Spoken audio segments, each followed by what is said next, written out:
స్వాతంత్ర సమరయోధుడు మాజీ ఉప ప్రధాని బాబు జగజీవన్ రామ్ 118వ జయంతి సందర్భంగా తిరువూరు పట్టణ ఫ్యాక్టరీ సెంటర్ నందు గల బాబు జగజీవన్ రామ్ విగ్రహానికి పూలమాల వేసి ఘనంగా నివాళులర్పించిన తిరువూరు నియోజకవర్గ శాసనసభ్యులు కొలికపూడి శ్రీనివాసరావు ఈ సందర్భంగా ఆయన ఆసక్తికర వ్యాఖ్యలను చేశారు.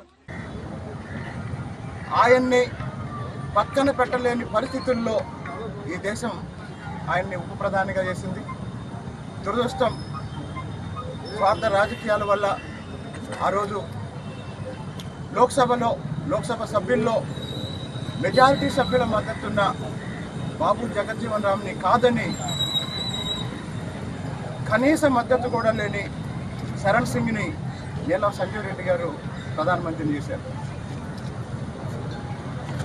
పార్లమెంటు సభ్యులు జనతా పార్టీ ప్రభుత్వం మొరార్జీ దేశాయ్ తర్వాత మెజార్టీ లోక్సభ సభ్యులు బాబు జగజ్జీవన్ రామ్ మద్దతు ఇస్తే ఒక దళితుడు ఈ దేశానికి ప్రధానమంత్రి కావటం ఇష్టం లేని కొంతమంది ఆ రోజు మెజారిటీ లేని వ్యక్తిని ప్రధానమంత్రి చేస్తే మన దేశ చరిత్రలో పార్లమెంటు ముఖం చూడని ఒకే ఒక ప్రధానమంత్రి శరణ్ సింగ్. మరి ఎందుకు పార్లమెంటు ముఖం కూడా చూడలేకపోయాడు ప్రధానమంత్రి అంటే బలం లేదు. బలం ఉన్నవాడికేమో కులం అడ్డం వచ్చింది. కాబట్టి బలం ఉన్నవాడిని, ప్రజల్లో నుంచి వచ్చిన వాడిని ఎవడు ఆపలేడన్నది గుర్తుపెట్టుకోమని నేను మళ్ళీ ఒకసారి చెప్పాను.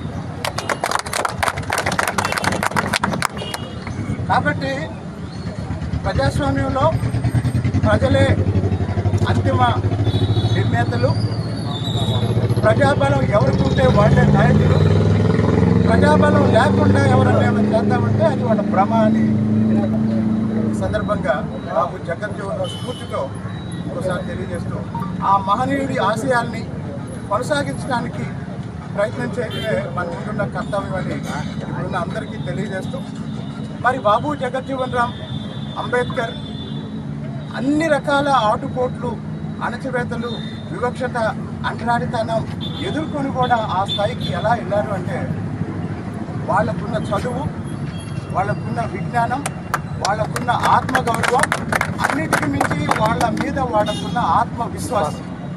కాబట్టి మన బలమే, మన సొంత బలమే మనల్ని నిలబెడుతుంది, మనల్ని ముందుకు తీసుకెళ్తుంది తప్ప వెనకెవరో నలుగురుండి నువ్వు నాయకుడు అన్నంత మాత్రం ఎవరో నాయకుడు కాలేడు. నాయకుడు అనేవాడు స్వయంగా ఎదుగుతాడు. నాయకుడు అనేవాడు ఆత్మగౌరవంతో ఎదుగుతాడు.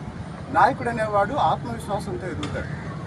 కాబట్టి వాళ్ళు 40 సంవత్సరాలు పార్లమెంటు జీవితంలో అన్ని రకాల అణచివేతలకు వ్యతిరేకంగా నిలబడి కలబడి ఎదగడానికి కారణం ఏంటంటే ప్రజల్లో ఉన్నారు, ప్రజల నుండి వచ్చారు, ప్రజల సమస్యల కోసమే వాళ్ళు పనిచేశారు. లేకపోతే 117 సంవత్సరాల తర్వాత కూడా ఈరోజు రాష్ట్ర ప్రభుత్వం గౌరవ ముఖ్యమంత్రి చంద్రబాబు నాయుడు గారు ప్రత్యేకంగా బాబు జగజ్జీవన్ రామ్ జయంతి కోసం ఒక పెద్ద కార్యక్రమం ఏర్పాటు చేస్తారంటే ఈ రాష్ట్ర ప్రభుత్వం ఆ మహనీయుడికి ఇస్తున్న గౌరవాన్ని మనం అర్థం చేసుకొని ఆ స్ఫూర్తిని ముందుకు